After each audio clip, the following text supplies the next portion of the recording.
10, 9, 8, 7, 6, 5, 4, 3, 2, 1, 0. Today's guest is Logan Taylor, CEO of Y.B.Normal, a powerful voice for resilience and transformation. Raised in low-income housing by his grandmother, Logan overcame unimaginable adversity, including abuse, addiction, and mental health struggles, to become a nationally recognized author, entrepreneur, and speaker.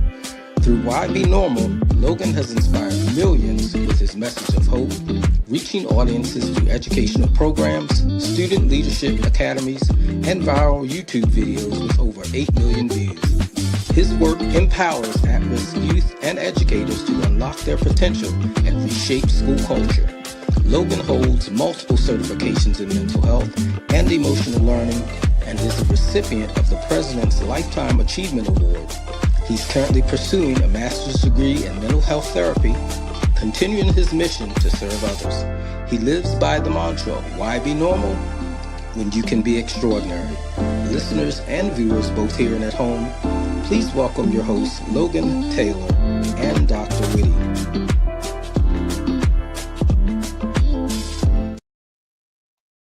Oh, all right. How about that intro? All right. So welcome to DrWhitty Today.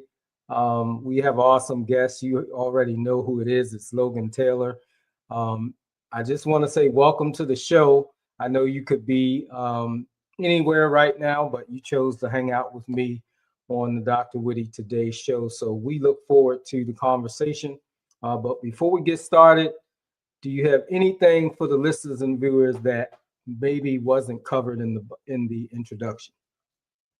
No, I mean, not really. I let the work speak for itself. That's just the type of person and individual that I am. And so, I'm just extremely honored and grateful to be here with you, Dr. Whitty. Thank you for the opportunity. It's a privilege and an honor. All right. Thank you.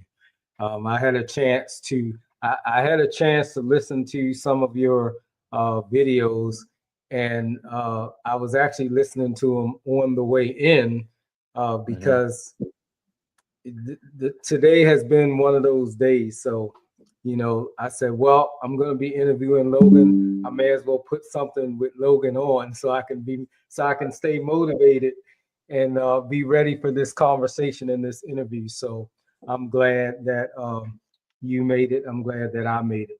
So before we get started, I just want to say there's a lot really that is going on right now. I'm pretty sure you've seen some of the headlines out there. And the only thing I can say is sometimes I feel like the world is going a little crazy, just doing any and everything. And so, before we get started, what would you say to some, it could be a young person, an older person, just a person in general. What kind of, information or motivation or inspiration would you give to someone, given some of the things that are out in the news and things that are transpiring around the world? That's a great question, Dr. Whitty. First, I would say, for me, it's where am I mentally and emotionally? Because, of course, we know in today's society, as well as, in today's climate, like attention is a drug. And so, understanding the complexity behind it, what that means, what that looks like, having the proper tools, as well as the proper boundaries, when to step away, when to say no, and different things like that. And so what I would say is, check your heart, check your mental space, stand on business with your boundaries. And it's okay for you to step away from social media because, that's not the attention that you need, right? It's not real, it's virtual. It's not anything that, you can really I don't know the word I'm looking for, but it's not something that you can really feel from. It's a dopamine, right?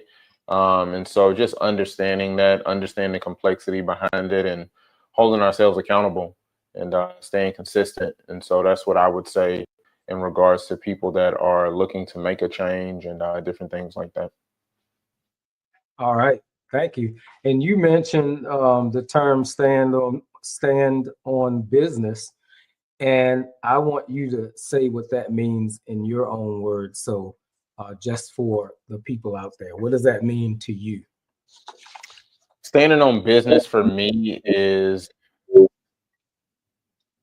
holding myself accountable, as well as, being disciplined, being consistent. That's what standing on business is for me, because of course, I'm an entrepreneur. Been doing, speaking in the space, or being an educational consultant for the past 9 years. And so standing on business is, it hasn't been something that I've always been able to do, because I used to be a people pleaser. And so understanding, the complexity behind that of people pleasing, and how I had to suppress my voice, water myself down, and all of those different things. For me, it's just like, setting a boundary and being comfortable with setting that boundary, because I don't need validation from anybody else, right? I need to learn how to, excuse me, let me back up. I didn't need the validation from anybody else. I needed to learn how to validate myself first. And so understanding that, and just saying like, this isn't for me, when I feel that something doesn't work out, without giving an explanation, right? My grandmother always told me, like, Logan, no, saying no is a complete sentence. And so that's what standing on business for me looks like, and what that means. Okay, thank you for that. I know I heard I hear different people use the term, so that's why I wanted to I wanted to get your definition, so that everybody would know what you meant when you said it.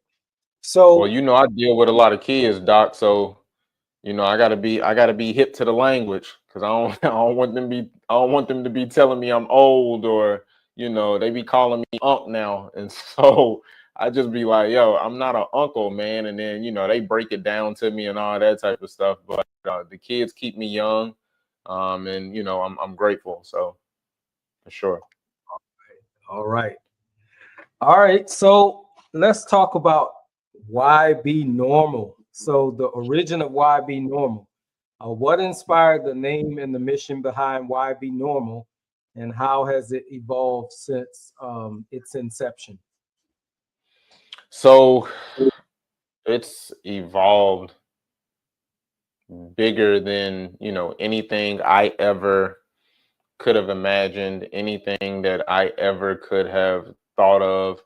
Um, Y.B.Normal started in a small city called Chattanooga, Tennessee. I got a rep for the 423, rep for the Scenic City. That's my birthplace. And we started in 2015, September of 2015. I spoke to a middle school basketball team. But what birthed it is that in June of 2015, we had somewhere between 20 to 25 shootings and killings in a week. And that was just a massive cry out for the next generation and people less fortunate.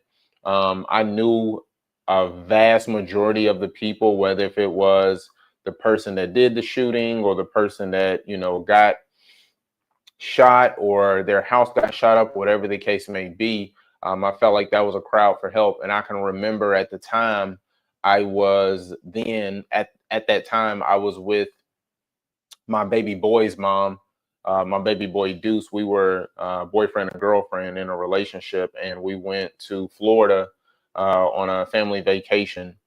And I remember I had like 40 calls. Yeah, it was like 40 missed calls that I had, from people leaving voicemails and telling me like, hey, Logan, did you hear about this person? This person was attacked, or this person did the shooting. this person's house got hit up and different things like that. And for me, I felt like that was a cry out for help.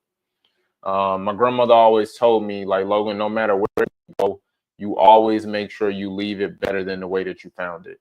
So for me, at that time, my baby boy's mom was asking me the what, the when, the where, the how, the all of those different questions, and I was just spitting them off left and right, left and right, left and right.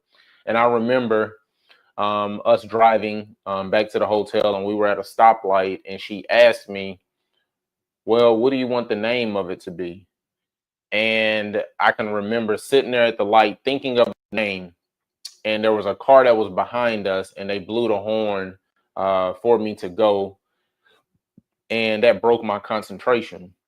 And so when it broke my concentration, I said Y.B.Normal. And originally I wanted it to be WHYBE, right? Because that's the proper way to spell it. However, I wanted it to be a conversation piece.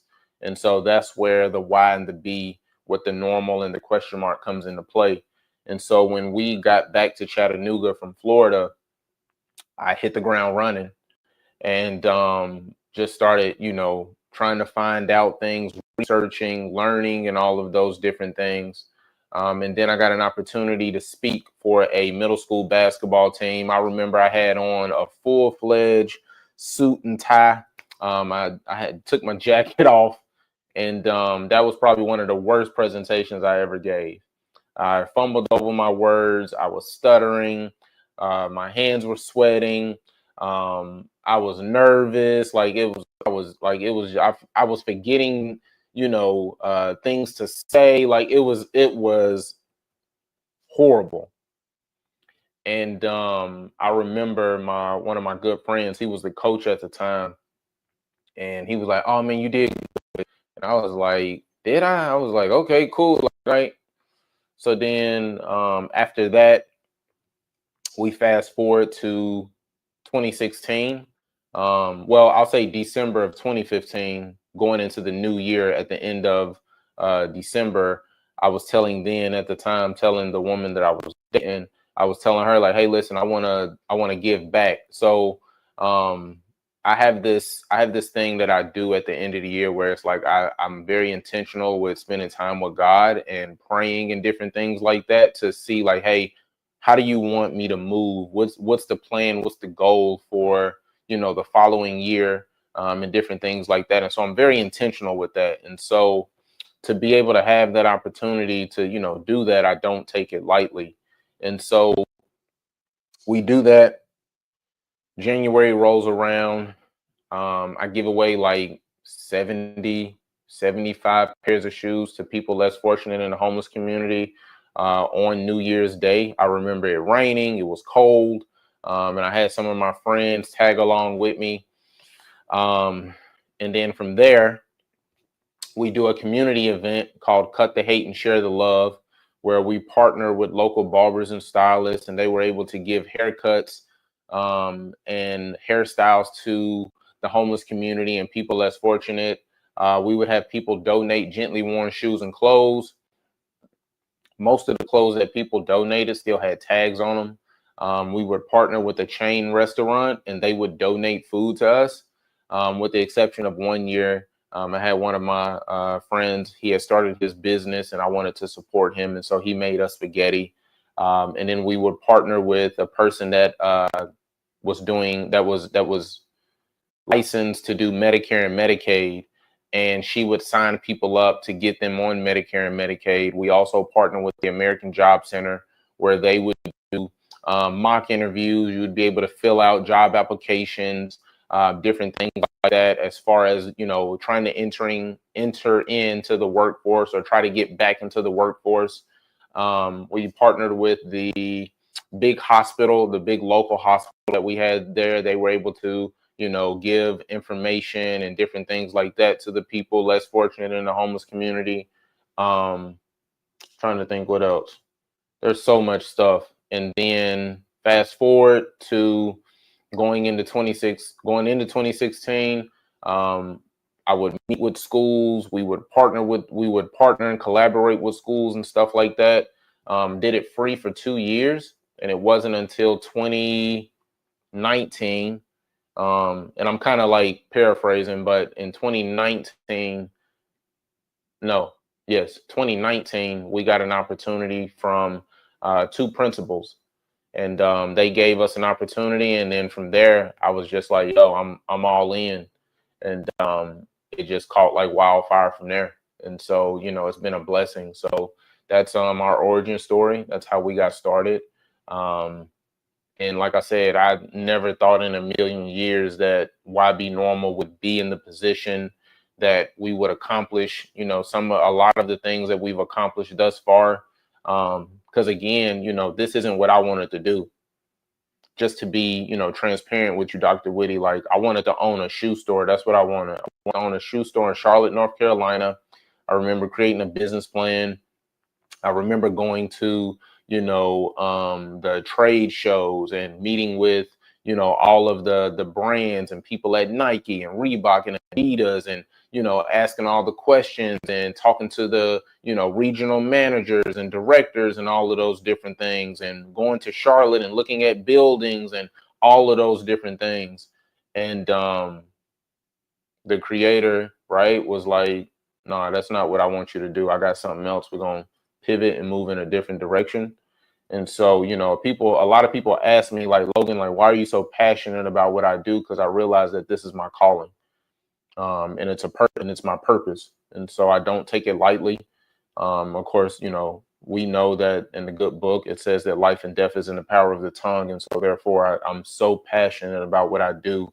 And it's been a blessing. So again, I'm so grateful and so honored to be in the position that we're in. So that's how we got started. Awesome. It sounds like you have definitely accomplished a lot in such a short period of time. I like when you first, talked about your first experience, and you said you was, nervous. You thought you probably, flopped or whatever, but you didn't give up. You obviously came back and did it again. And thank goodness for the person that told you that you did well, because sometimes we can be our own critics, our own worst critics, as they say. But how did it feel during those first 2 years when you said that you were doing it for free? How did that feel for you? What was that like? Dr. Whitty, those first 2 years of when we did it for free were tough. There were moments and times where I didn't even have money to pay bills. There are times where my family came last at the time. At that time, I was married. I'm no longer married. And I was married, and my family came last. Schools told me no. I questioned myself. I questioned my ability. I questioned my gift. A lot of schools, told me no. And I was just like, yo, am I called to do this? Is this what you really want me to do? When I would talk to God and have conversations, as well as, there were people that didn't want to see me in that position.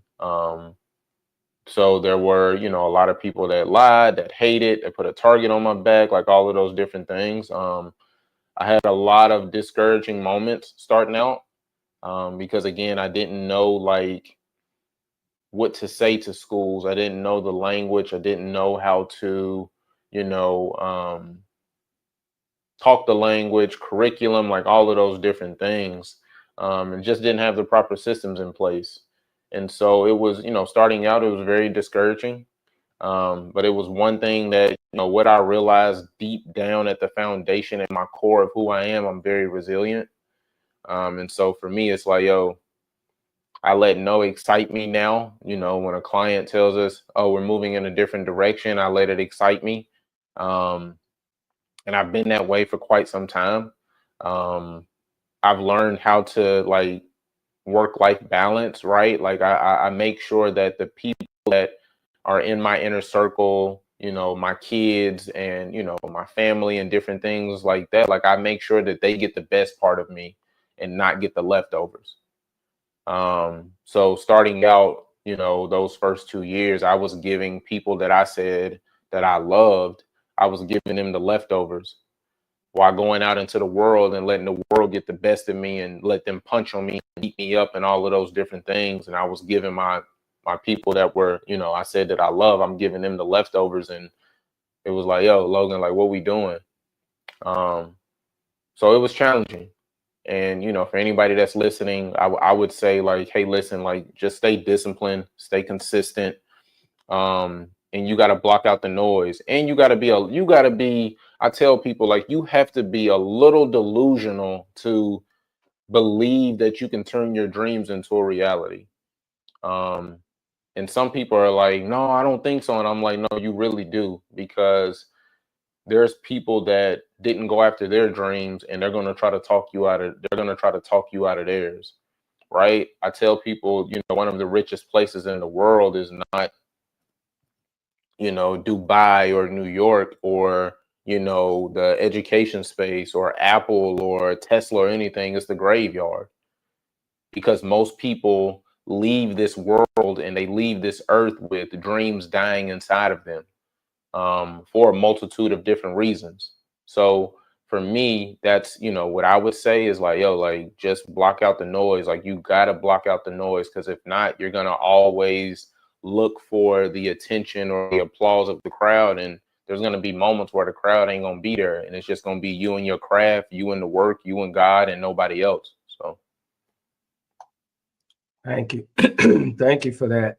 And, you know, you already know it. It's absolutely correct, because I like to tell people, and I tell people who are in their doctoral programs, it's a goal that they set for themselves. And I always tell them, you know, once you set this goal for yourself, get ready, because any and everything is going to happen to challenge you, to see if you really want it and why you want it. And if you're willing to, you know, put aside things that you have to put aside, like you can't go to the birthday party, you can't go to the Christmas party, you might miss Thanksgiving, because you have a priority. So I totally get when you say you have to be a little bit delusional, because that's what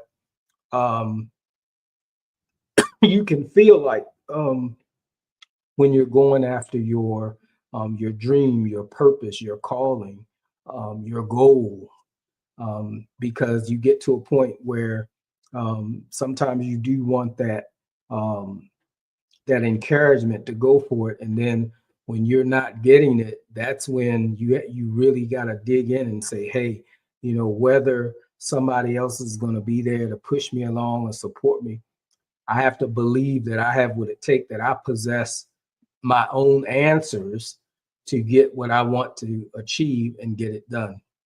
So, you know, I will say to you, I'm glad you didn't quit, because all the lives that you have affected and all the lives that you are affecting and all the lives that you will affect wouldn't be affected if you had given in caved in or quit or threw in the towel. So I'm glad that in spite of everything, you held on to your faith that you were called to do something and to do something that would be greater than yourself. Absolutely. Thank you. I appreciate that. Yep. Now, not only did I see it in your bio, but I heard it in some of your clips too. I guess your upbringing and some of the things that you had to deal with and things that you encountered are really touching points, and your way of connecting and relating to the people that you speak to when you go out to schools or conferences or wherever you are invited. So how did you turn all of that, your pain? I'm sure everything wasn't painful, but some things were, and there were challenges. So how did you turn that into purpose?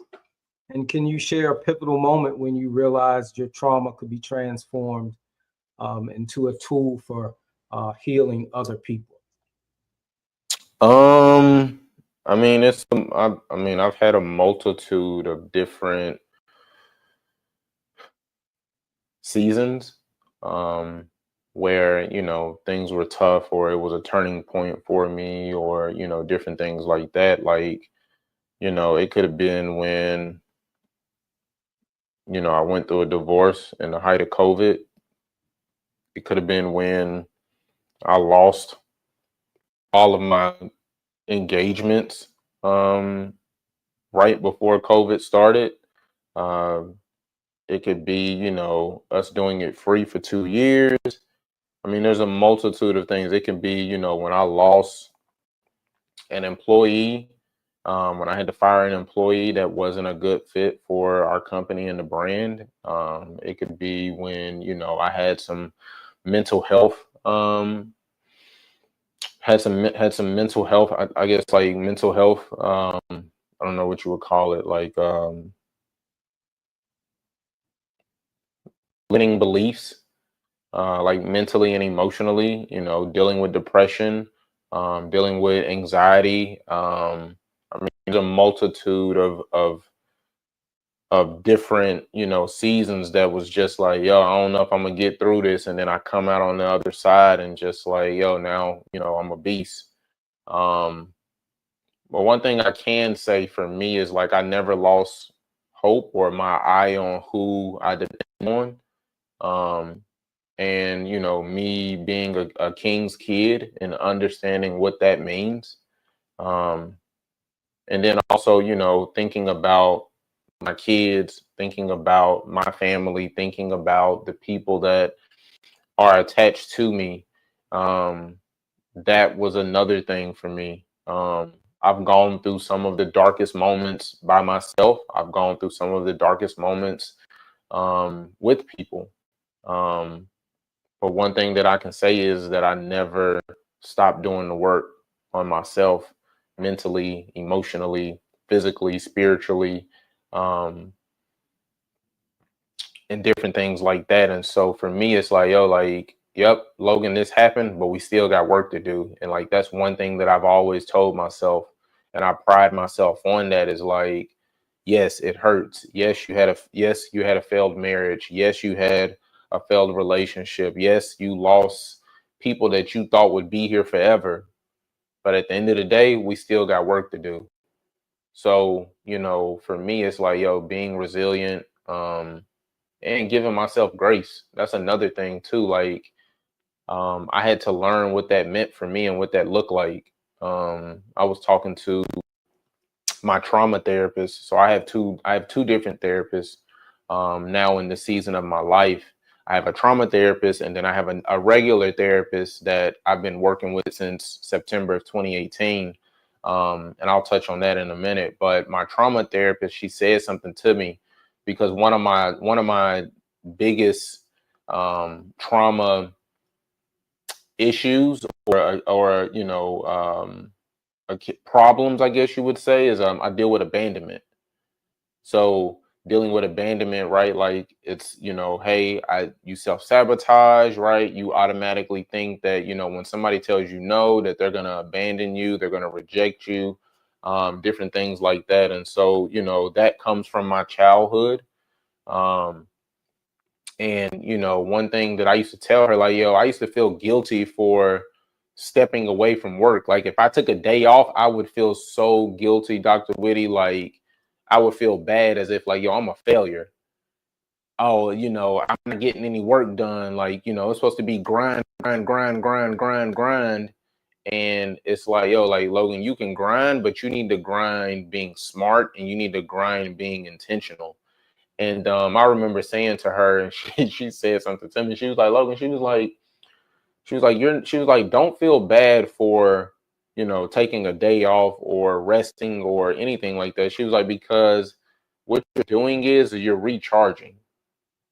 She was like, you're not taking off and being lazy. She was like, you're recharging. She was like, you can't go out here and do travel, 2 or 3 times a week, and then think like, yo, like, I'm gonna be at 100% every single time and I'm good. and then you wait till you're like at 2% and you want to recharge. Like, no, that's not how it works.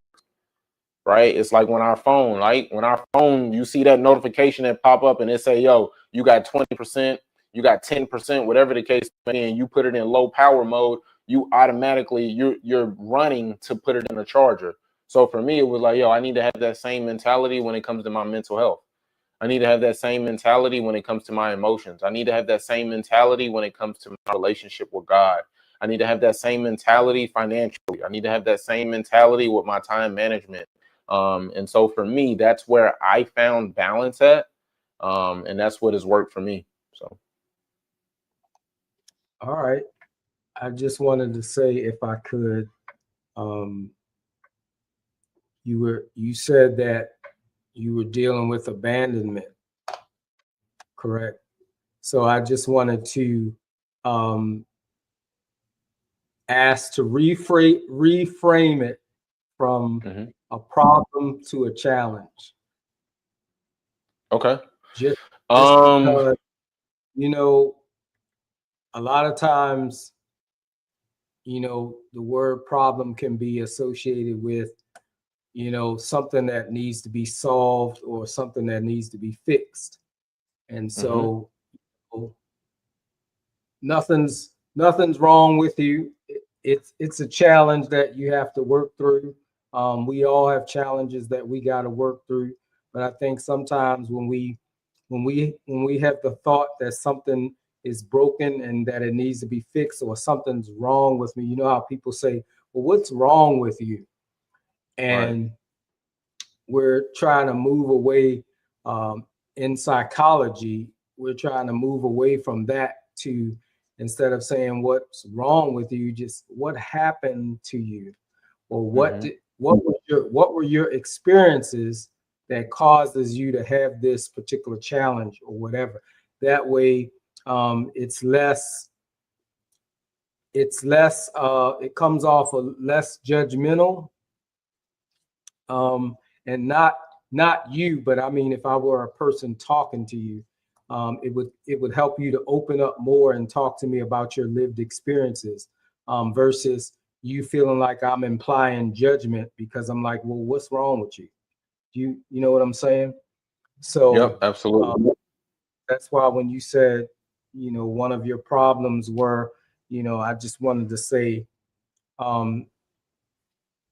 let's try to reframe the word problem and just, you know, refer to it as a challenge that you might have, that you're facing, and that you're working with your therapist to overcome.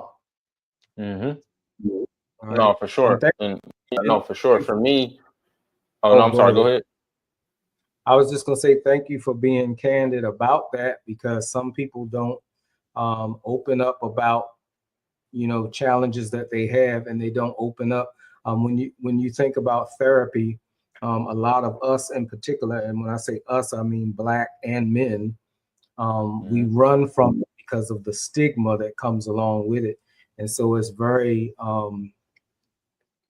respectful and very, you know, I'm grateful for anybody who can open up and be candid about something that they're working on, and the fact, you know, if they have to, you know, go see a therapist, and that they're open about it, instead of, you know, hiding it. Yeah, for sure. You know, I've been going to therapy since 2018, September of 2018, and the only reason I went to therapy was because I had a car accident that killed a middle school kid. If I never would have had that accident, I probably would still be broken, probably would still be, you know, toxic, probably would still be having, you know, issues and challenges and problems and all of those different things. And for me, it was, you know, I took almost a year. I would say almost a year before I finally opened up to my therapist. And it was tough. It was a long, rough road. And I remember him, you know, saying something to me, and it really it really made me feel validated and seen, because I was like, wait, you know what that feel like? You went through that? Like, oh man, like you can relate. Like, and that was where that was the the straw that broke the camel's back, for me. And that was a pivotal moment, because it was like, okay, Logan, like, yo, let's go out here and let's work on ourselves.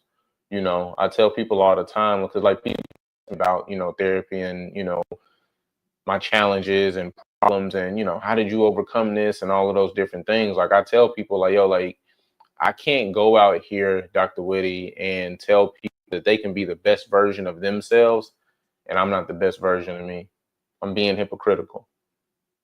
So for me, it was like, Logan, you got to be the best version of you, so that way you can lead by example. You can hold, you know, your kids accountable. You can hold your friends accountable. You can hold, you know, people that look at you as a mentor or a brother or, you know, a community advocate or whatever the case may be. Like, you look at my track record and you like, oh, I've seen that he's done the work.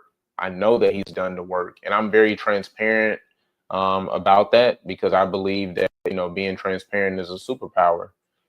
That's why, you know, I can tell you all of the challenges and things that I've done, and not look at it as if like, yo, this is who I am. This is my life. Like, this is the end all be all, right? I learned, you know, through therapy on how to handle different challenges and different problems, and how to figure out different problems and different challenges and stuff like that. So for me, it's like, yo, like I'm always telling people you need to go to therapy. All of my friends, anybody, you know, connected to me, anytime we're having conversations, they like, oh man, I got a headache. And I'll be like, yo, you need to go to therapy.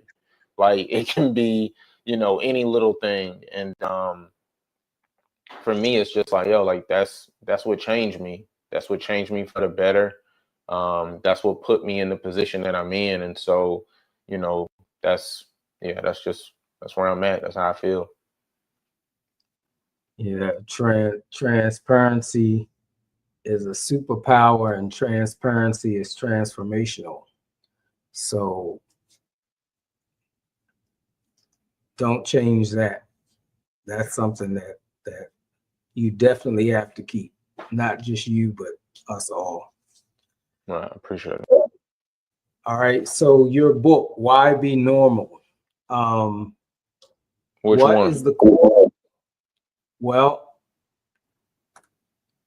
I don't have I don't have it, so I'm only thinking one, but I'm talking about that's the one I'm talking about right there. So what is the core message that you want readers to take away from that book, and how does it reflect your personal journey? Well, you know, we've written 27 books. I've been afforded the opportunity to write 27 books. 12 of them are transcribed in Spanish. We're getting ready to put them in 9 more languages. And we have 3 book projects that we're working on right now. However, you know, with, you know, Normal Scares Me, of course, you all see it up on my shelf up here, and, you know, all of the different, you know, tools and different things like that we have. And so when it comes to, you know, Normal Scares Me, you know, I tell people, you know, this was the book that really changed the trajectory of, you know, my life. And, you know, it's a quick read, not anything that's super duper long like some of my other books. And so the message is that normal is an illusion, and often a limited one. The idea behind Y.B.Normal is an invitation. It's specifically for this book, with Normal Scares Me, is the invitation to question the pressures of conformity and instead embrace the parts of ourselves that are unique, imperfect, and sometimes misunderstood. And so, you know, what I want people to take away from this, me personally, they reflect on the book. And, you know, when I even reflect on my own journey, is, you know, that fitting into other people's expectations only lead to fear and self-doubt. And so don't allow people to box you in, because that's how people are able to identify things at a surface level, right? We put people in boxes because that's what's comfortable. And so that's what I would say for, you know, the people that will support, people that will read, the people that will listen, is, you know, don't allow other people's, don't conform, excuse me, don't conform into other people's expectations. So that's what normal scares me is all about. Sounds good. I can't wait to get my copy so that I can, dive right in and read it. Absolutely. So I appreciate you, and congratulations on. I didn't know you said 27. Yes, sir. So congratulations on that. Thank you. All right. You talked a lot about mental health so far during this conversation, and mental health is something that it's a big conversation, more so now than it has been, at least to my knowledge, and especially during the time that I was growing up. I didn't really hear much about mental health, and what I did hear was, oh, that's for crazy people or whatever. Most people run away from it. Right. I support mental health and therapy, and I've had a couple shows about mental health, and what I shared one of my mental health episodes. Um, and even before that, I still believe that mental health is important. When you have certain lived experiences, you tend to have a greater appreciation for the knowledge that you have, the things that you learn.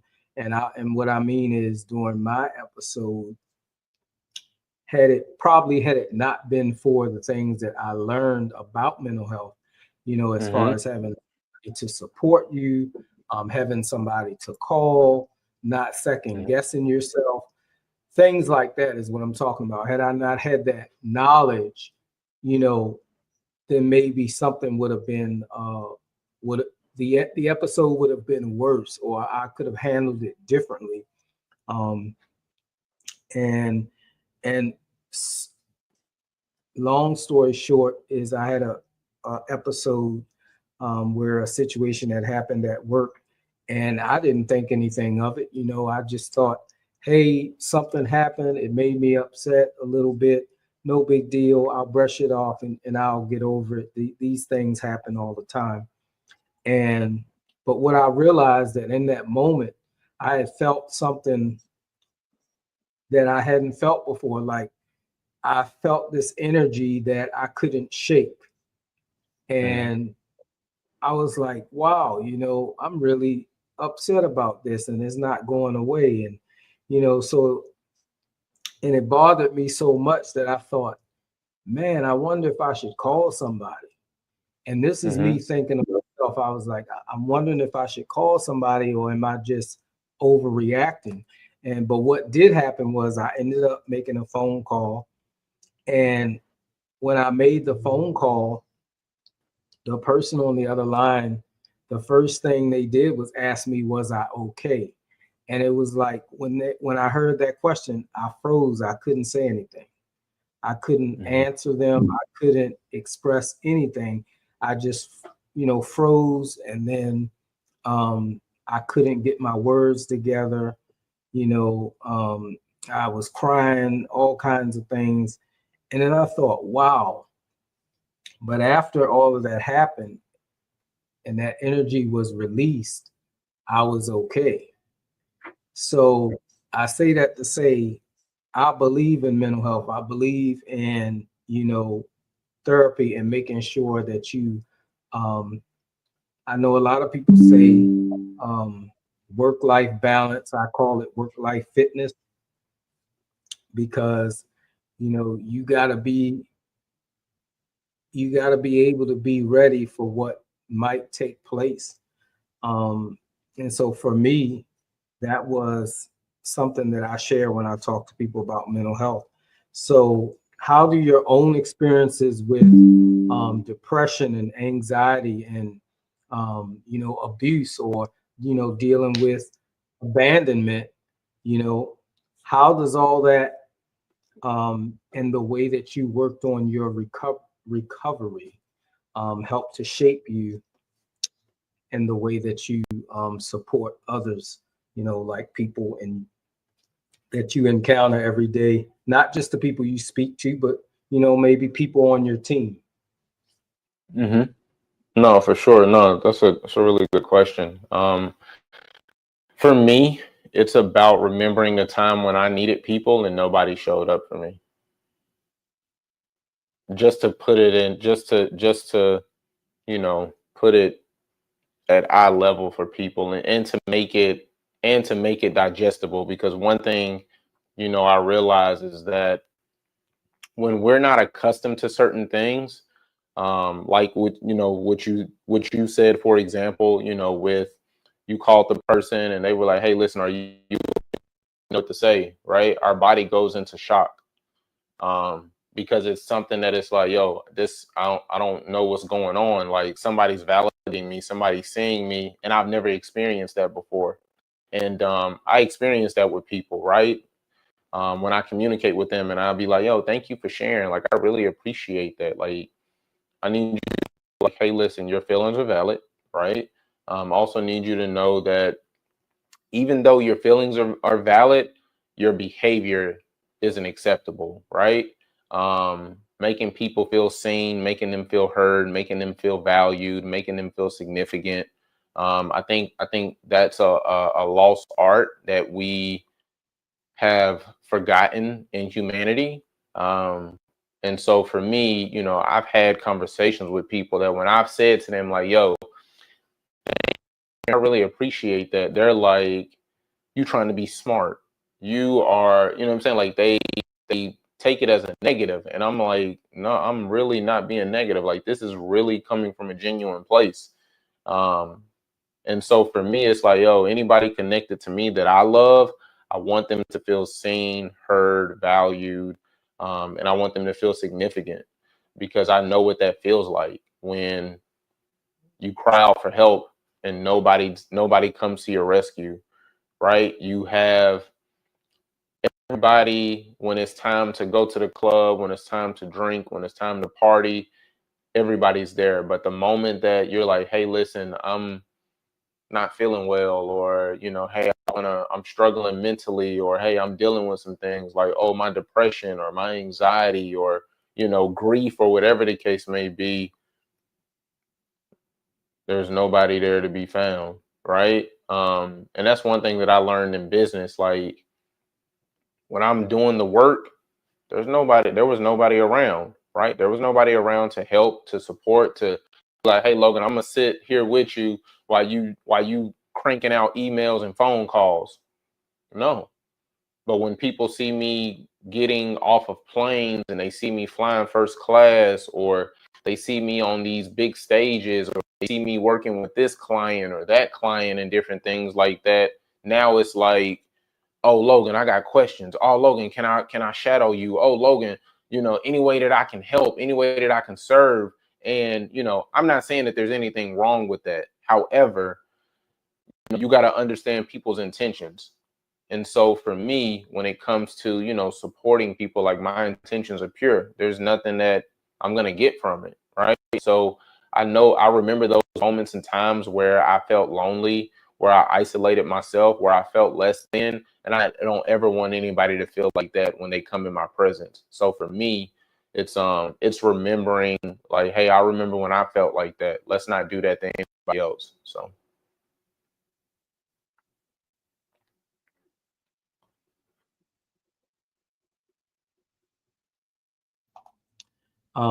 As you were talking, it just made me think about some photos that I had seen um, somewhere out there, but it was talking about, the difference between, cheerleaders and supporters. And it had, it made me think of how sometimes when you watch football games or basketball games and they have cheerleaders, and the cheerleaders, they'll, as long as the team is winning, they'll be cheering and doing all kinds of things. And then once the team start losing, you'll look and all the cheerleaders are sitting down on the floor, or they're walking into the dressing room to go change or whatever. And it's like, that's not what you need when you're losing. When you're losing, you need them to start doing those pyramids and all of that cheering. But that's what you were talking about. When you down, or you're feeling low, or you're not getting the calls, there's nobody present. But then when you taking off, everybody want to be present. But the real supporters are there when you weren't getting the gigs, and when you were, having to do everything for free, stuff like that. Those are the people that are real supporters. They're like the scaffolding they're like the scaffolding that holds up the building, but we need, like you said, those people to show up when you may not be living your best life, as you might put it, or as they might put it. So yeah, right. That's the difference. So and like you said, intentions are everything. So it's good to make sure that your intentions are pure, if you're somebody that's doing the supporting, but also if you're somebody that's receiving the support. So thank you for talking about that as well. I think also, Dr. Whitty, I'm sorry. I think also, like, when you just said something about whether it's the person that's giving the support or the person that's receiving, I would also say that the person that's receiving, like, be open to it. Because a lot of times we're not open to receiving it because it's like, yo, this is weird. I ain't never felt this before. Like, oh, you trying to be funny. Oh, and it's like we mess up that moment because this person is genuinely trying to validate us and see us and make us feel and validated and valued. And we mess it up when we don't want to receive it. We self-sabotage. So that's what I would say, piggyback off what you just shared. So all right, thank you. Now, this is what I want you to do. That book that you just had, I want you to do your best plug for your book, for, because I want people to get that book. So, I want you to put it up close to the screen so they can get a good shot, and tell them where they can get it, and maybe even how much it costs, whatever. Just there you have it. I guess he said that's my best plug. Nah, I got it. So they can go, you can find it on Amazon. You can go to our website at shop.Y.B.Normal.gear.com. This is the book. Of course, we got the back scribe, you got the stuff on the inside, whatnot, different things like that for people that want to read and stuff. And then, we have, like I said, we got a plethora of other books. You can go to the website at shop.Y.B.Normal.gear.com. But this book, man, is, like I said, it's a small, short read. It's not anything that's super duper crazy. It's just under 50 pages. But it's powerful, right? It's small but powerful. And so I would say for me is, if you have someone that's dealing with self-esteem, if you have someone that's dealing with self-doubt, if you have someone that's dealing with fear, if you have someone that's dealing with, limiting beliefs, Normal Scares Me would be a definite book for them to read. And the reason why I say that is because why you have to get to a point in life where you're tired of doing and going through the same thing, right? It's going to be hard, but it doesn't mean that it's impossible. And so that's what I would share with people, and what I would say to people about, the book. Like, you were given this life because you were strong enough to live it. And so understanding what that means and what that looks like. And, in closing, like I always say, why be normal when you can be extraordinary? You were given this life because you were strong enough to live it. I like it. All right. All right. So what we're going to do is we're going to go to a commercial break. We're going to come back and we're going to hopefully continue this interview. I got a few more questions that I want to ask you. And I think everything that we talked about is going to be beneficial for the person who watches this episode. So listeners and viewers, don't go anywhere. We will be right back in just a few seconds.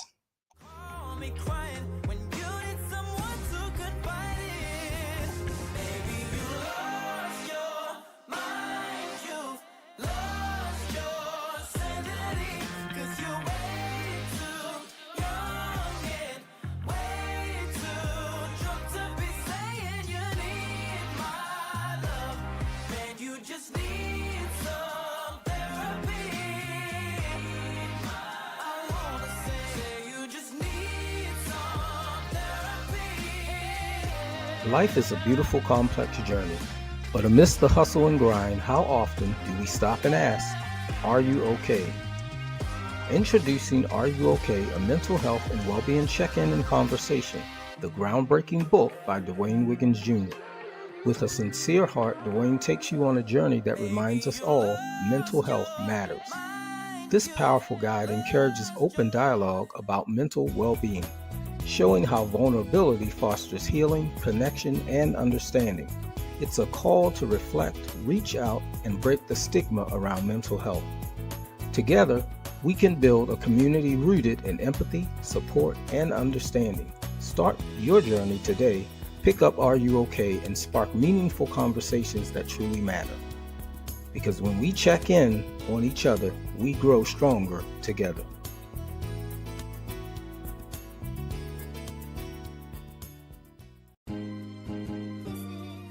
Presented by Dr. Timothy Felton and Teron Coleman, Black Boys Matter explore the vital role of parental presence in raising Black sons.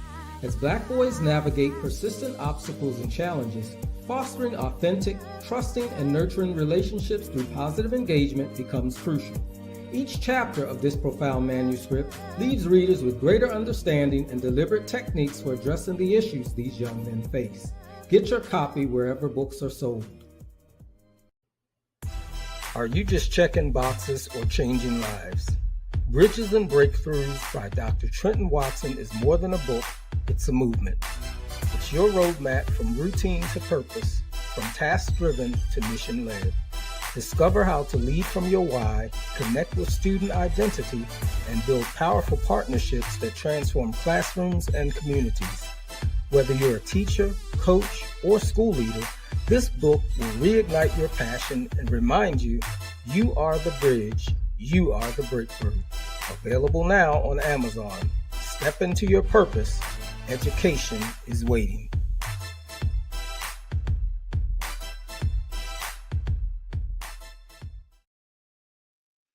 All right, back with the fabulous and the great Logan Taylor.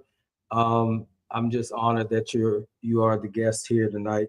And we're talking about a lot of different things that my brother has experienced and things that he brings to the table in terms of empowerment and just inspiration and motivation all around. So, Logan, when it comes to educating others and specifically empowering youth and also educators, what are some of your biggest challenges?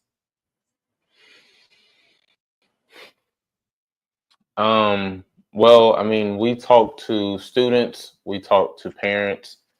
We have a family engagement program, student programs, professional development, curriculum, that's wrapped around social and emotional learning, health. And then of course, you know, the 27 books and stuff. But what I would say, some of the challenges would be the limiting beliefs that, you know, students deal with at such a young age, and them not realizing, like, yo, like my frontal lobe isn't even completely, it isn't even completely done yet, and I'm over here believing that I'm not worthy because of what somebody is saying on social media, or I'm not worthy because I don't have the hottest clothes or the hottest shoes just yet. So I would say that's probably some of the challenges, is like, you know, the limiting beliefs. When it comes to educators, that's probably some of the same challenges as well. And then some, you know, educators that lose their spark, and, you know, they forget, you know, reasoning on why they got into education. They forget their why. And I know you hear people talk about it all the time. You know, you got to know your why. You got to know your why. You got to know your why. But I've had educators that we've done sessions with, and they like, yo, I'm just riding this thing out because I've been doing it for the past 20 years, and I got 5 more years to do this, and I don't even really care. So that's what I would say, is just those limiting beliefs, and then just, you know, just giving up on yourself because you feel like, yo, I don't know anything better. I'm not gonna go try to figure anything out different or anything like that. So that's what I would say some of the challenges are, which, you know, there's a multitude of other challenges, but I would say that's probably. All right. Now your YouTube videos are all over. In fact, what does it say? You've reached millions of views on YouTube. And so why do you think your stories resonate with your audience so well? It's a good question. I think it's because of my transparency and vulnerability. And that's what I would say, to connect with people so well, is because of my transparency and vulnerability. I remember first starting out, you know, being an educational consultant and working in the education space and different things like that. And I remember like, yo, Logan, you got to be okay walking in your truth, good, bad, ugly, or indifferent, in any type of form or fashion, whatever that may be. You got to be okay with walking in that. And it was hard to understand. It was hard to, you know, do it in the beginning. However, it was like, you know, it's like a muscle, right? It's like getting your reps in, and you do this consistently, and you do this, you know, over time, you start to get good at it. You start to get better at it, and different things like that. So for me, that's what I would say is my transparency and my vulnerability. You know, we've been afforded opportunities to have videos do 1 million views, and, you know, in 24 hours. We've been afforded the opportunity where, you know, videos have done 800,000, 50,000, or whatever the case may be, from partnering with other, you know, motivational companies when I first started out. And, you know, just being afforded the opportunity to be on their platform and different things like that. It's been, I'm extremely grateful for it. And it's been a blessing. And so for me, that's what I would say is my transparency and my vulnerability, and, you know, being okay with walking in my truth. Great, great. How important is continued growth? How important is it for a person to uh, prepare themselves to be lifelong learners? I would say for me, how important, it's very important. If you want to, live a fulfilled life, it's very important for you to grow. Because you got to be okay with being uncomfortable, right? I tell students, you know, all the time, like, being comfortable can be a beautiful place, right? Because you have community there, you have people there. However, you never grow, right? You don't have people that hold you accountable. You don't have people that want to see the best version of you, right? When you're comfortable, right, you deal with whatever's given to you because you don't want to be the outcast. So for me, it's like very important, right? I know even as a man, like as a man, like it's on our duty to, right? It's our responsibility. And, you know, in today's climate, you know, you see on social media and you hear, you know, women, you know, or, you know, people, not even just women, but like people in general talking about how men are sassy and, oh, he's this and he's that. Like I've seen statuses from people about, you know, men, you know, being sassy and all of those different things. And I would say it's important for us to grow. You got to know your boundaries. And that only comes by you doing the work. You don't know your boundaries if you're being comfortable and isolating yourself and being toxic and not going to therapy and thinking that you know everything and jump into the defense when somebody tries to tell you about something that, you know, you've done to them or whatever the case may be. Being toxic, not having a real relationship with, you know, with God and different things like that. So I would say, you know, it's important.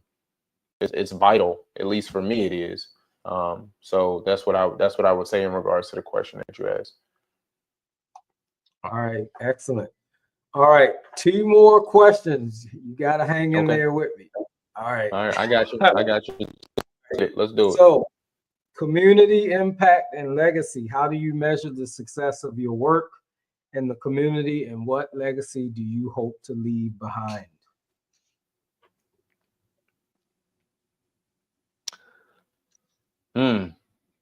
Okay, so that's a two-part question. Okay, so I'll start with the last question first, and then we'll circle back around with the first one.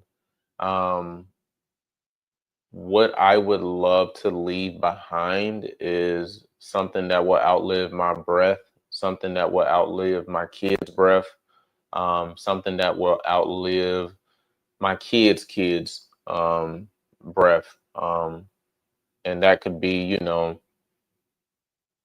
I mean, a multitude of different things, like a library at a school, you know, having a college fund or a scholarship fund that helps, you know, kids get in school, or different things like having a, you know, a community building, or having, you know, housing for homeless people less fortunate, having, you know, mental health clinics. You know, me being a mental health therapist and having a private practice and being able to impact lives all over the world, with the just, you know, different satellite offices that, you know, we could implement in different parts of the world. That's what I would say for me in regards to having, you know, leaving a legacy.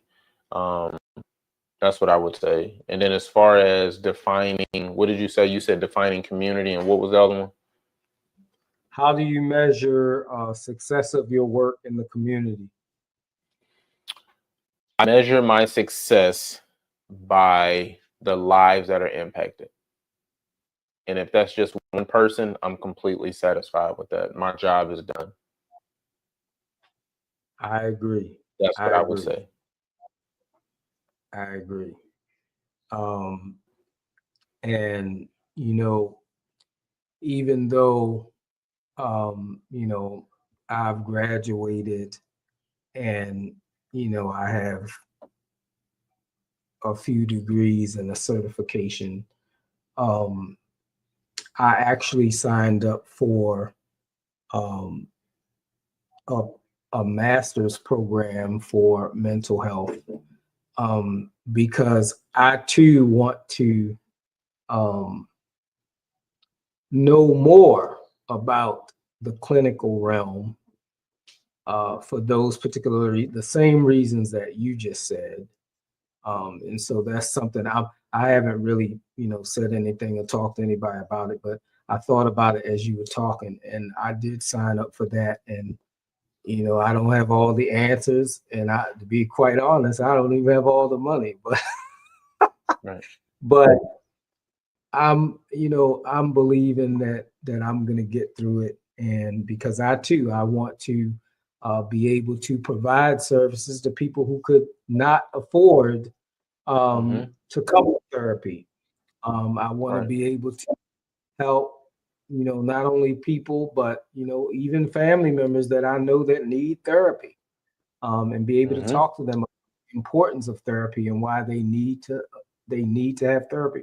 And I don't even just want to point like that, but I want to be like, I need therapy, and so I talk to brothers like you and other brothers, and not just brothers, but in particular brothers that talk about going to mental health therapy. That's encouraging because I don't want to say I was one of them people that wouldn't go, but I just wasn't rushing out there to say, "Hey, I need therapy." It was more like I would try to fix things myself, or kind of like how people say when you invite them to church and they say, "I got to get right first," and I would always say, "Well, if you could get right first, you probably wouldn't need to go, right?" So it's kind of the same.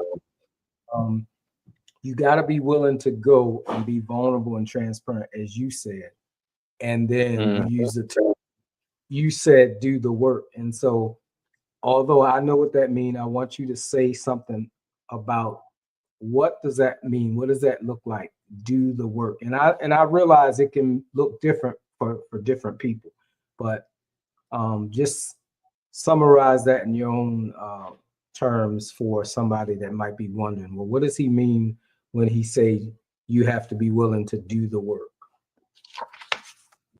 For me, when I say these, I'm talking about me specifically, to the people that are listening. When I say do the work, I'm saying, me, for example, like I dealt with a lot of trauma growing up, so I got a trauma therapist. Like I'm being intentional with being the best version of myself. When I say work, I'm saying waking up at 4:30, 5 o'clock in the morning and spending time with God and doing my devotion and work and praying and writing in a journal. When I say work, I am 3 to 5 miles every day. When I say do the work, I'm talking about not watching porn, not watching porn and masturbation and stuff like that. Like that's what I'm saying. Like you got to be disciplined for those things. Right? My money, like I have to be disciplined and have proper money management. Like I can't just go out and be like, all right, I'm gonna blow $100,000 and then wondering like, oh, I ain't got no money. Well, Logan, you just blew $100,000 on something that you didn't need. So that's what I mean when I say do the work. Like I'm very self-aware, Dr. Whitty, and that's one thing that all of my both of my therapists have told me, and my friends and people close to me is like, Logan, your self-awareness is off the chart. And what I realize is it's two in any relationship, intimately, whether if it's a friendship.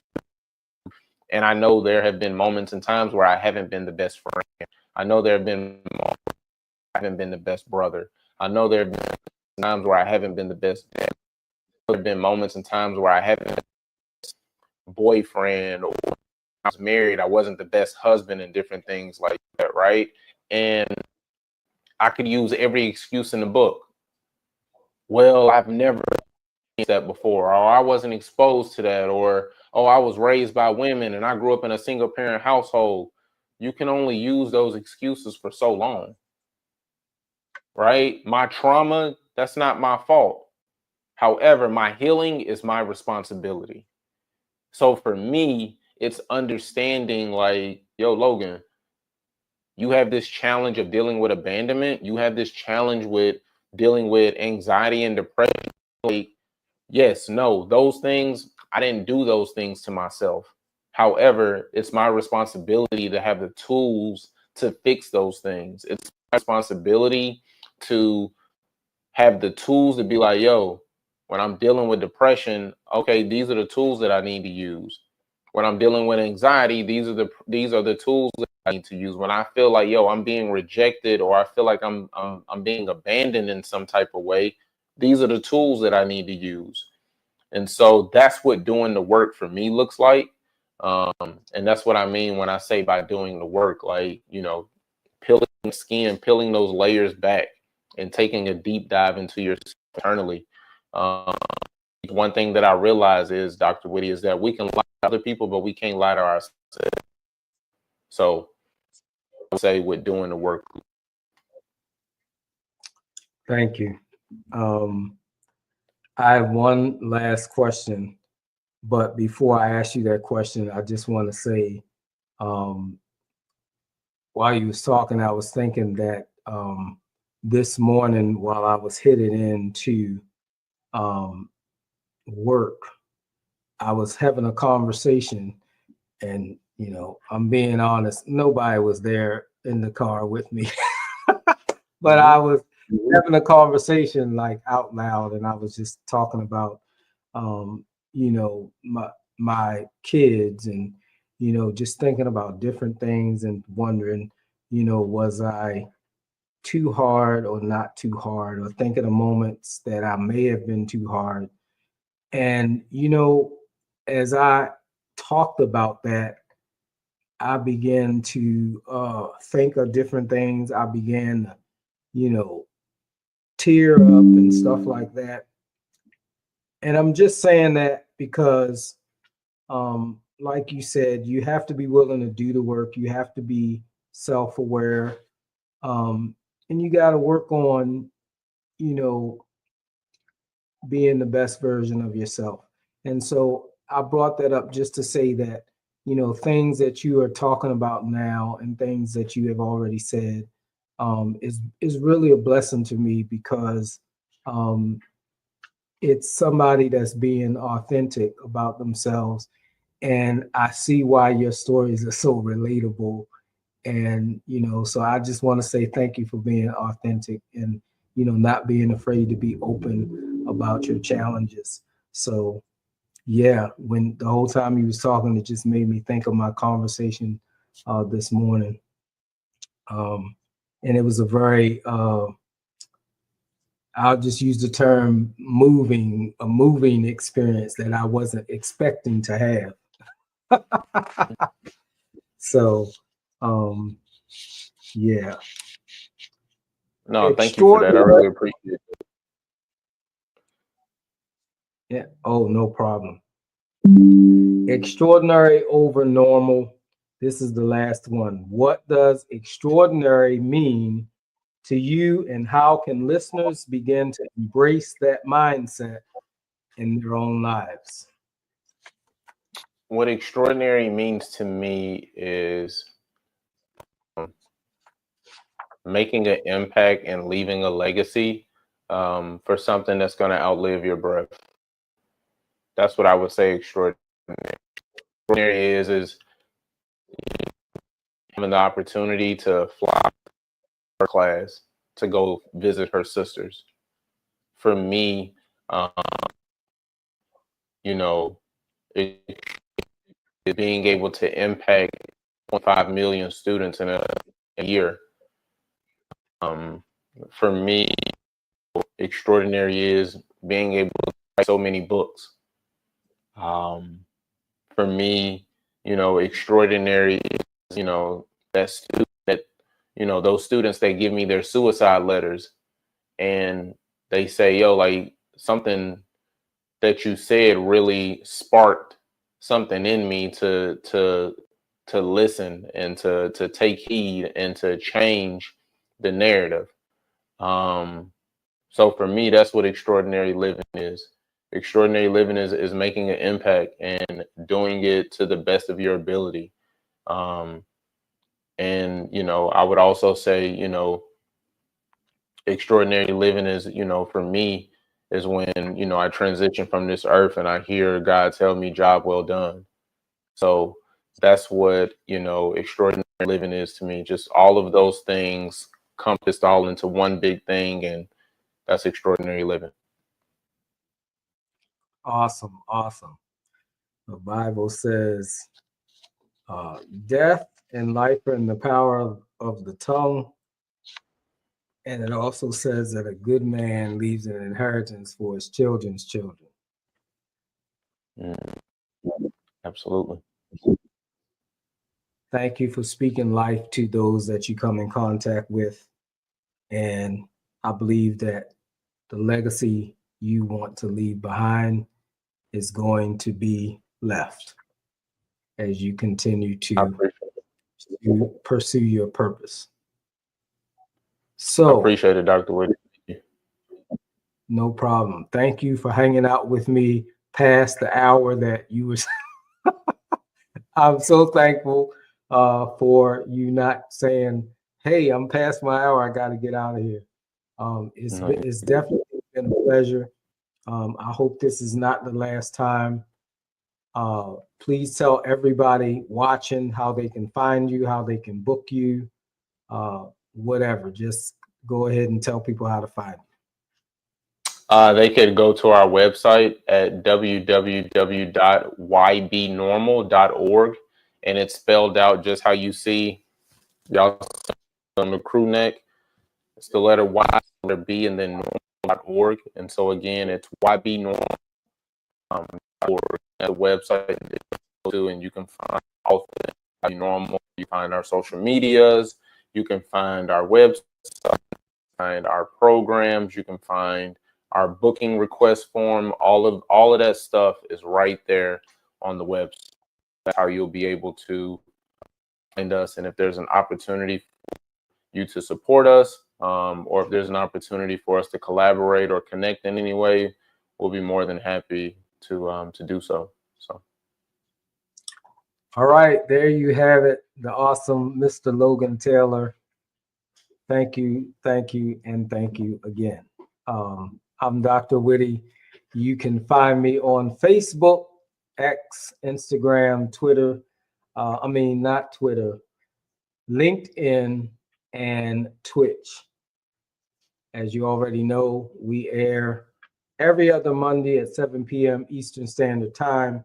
We are in season 3, and we are glad to be here once again for another exciting episode of DrWhitty Today. Come back and join us again real soon. Mr. Taylor, stand by for the after show. See you next time. Thank you for joining us on DrWhitty Today. We appreciate your time, and your viewership is the heartbeat of our show. If you enjoyed this episode, hit the like button, share your thoughts in the comments, and most importantly, subscribe. Your support keeps us going, and we can't wait to have you back. So hit the notification bell to find out each time we air live. Until then, stay curious, stay inspired, stay motivated, and stay tuned.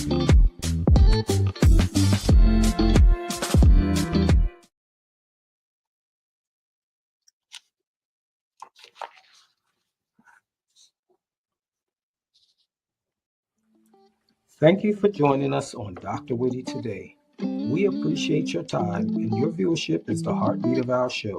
If you enjoyed this episode, hit the like button, share your thoughts in the comments, and most importantly, subscribe. Your support keeps us going, and we can't wait to have you back. So hit the notification bell to find out each time we air live. Until then, stay curious, stay inspired, stay motivated, and stay tuned.